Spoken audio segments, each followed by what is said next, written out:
Hello, everyone. Okay, so I noticed that in the discussion, a lot of people are, oh, sorry, a lot of people are confused about how to find the value that makes a rational expression undefined.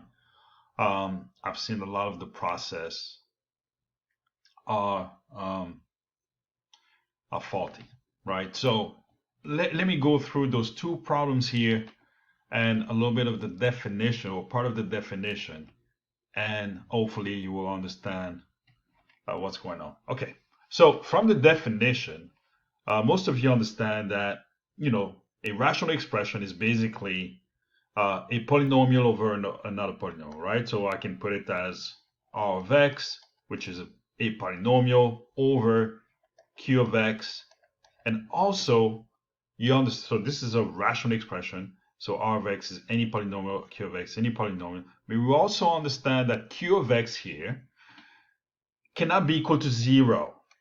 Q of x cannot be equal to 0. Okay? So that means whatever expression that I have for q of x here, it cannot be equal to 0. That's it. So for example, if I'm just dealing with a fraction, if I have 2 over 0, I understand this is an undefined expression, right? So this is undefined. Now, let's say and you notice that I did not care about the numerator, right? Because the q of x is my denominator. So let's understand something here. When I deal with determining the value that makes a rational expression undefined, I'm only dealing with what? Q of x. That's all I'm dealing with. I couldn't care less about r of x at this point. I just want to make sure that q of x is never equal to 0, not r of x. R of x could be 0. 0 is a value that exists. Okay? It's just that the fact that q of x cannot equal to 0, okay, in the denominator. Okay? So that's why we try to determine those values. Okay, so for example, let's say I have another rational expression. Let's say I have 3 over x. Now I have a variable in the denominator. All I'm doing, I don't care about what 3 is.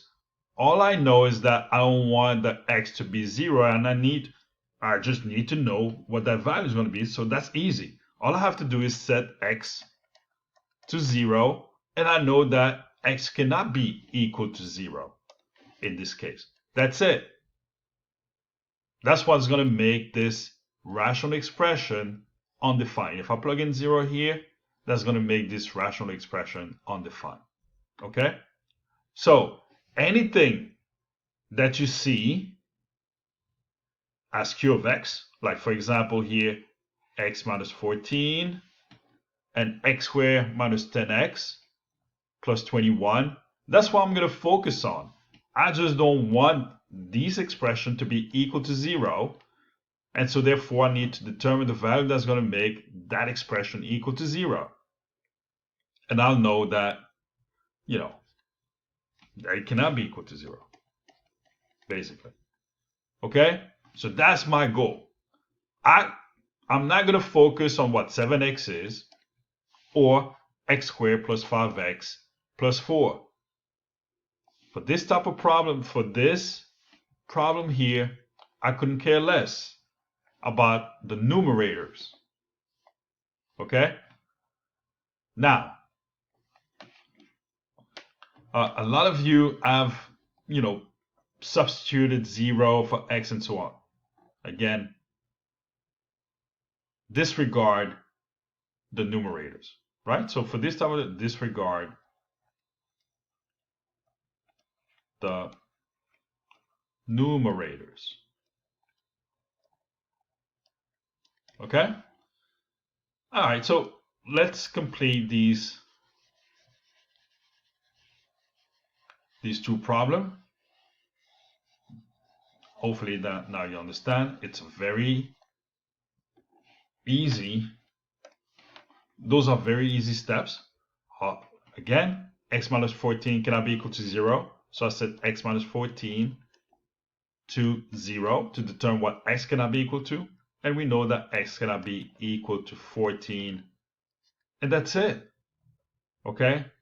The value that makes the rational expression is 14, right? Or I can say, well, you know, the value x 14. I don't know how you're going to express that.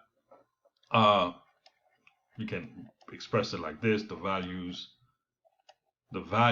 in this case, because there's only one, the value that makes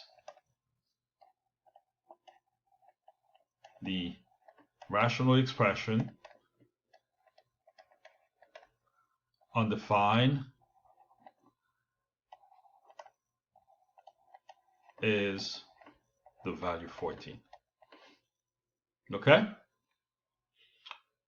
All right, so let's do number 2 here. Again, I don't care about x squared plus 5x plus 4. Here, I just want to focus on that. I'm going to set x squared minus 10x plus 21 equal to 0. And here I know this is a quadratic equation. We've done that last week. I know this is a trinomial. I expect this to be factored into two binomials. And here I have x times x representing x squared. And then the factors of 21 where the sum is equal to negative 10. That would be negative 7 and negative 3. Right? Negative 3 times negative 3. Negative 7 times negative 3 is positive 21. And negative 7 plus negative 3 is negative 10. Right? So here you set x minus 7 equal to 0. And here x minus 3 equal to 0. That means x is equal to 7 and x is equal to 3. Usually you put or here. Okay? Which means that the values, right? So I'm just going to kind of use this here. The values that make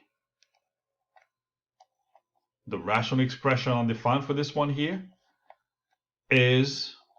are 3 and 7. Right? So if I plug in 3 here or 7, one of those two is going to equal to 0. So that's what's going to make it undefined. Okay? So hopefully you understand now. And I hope you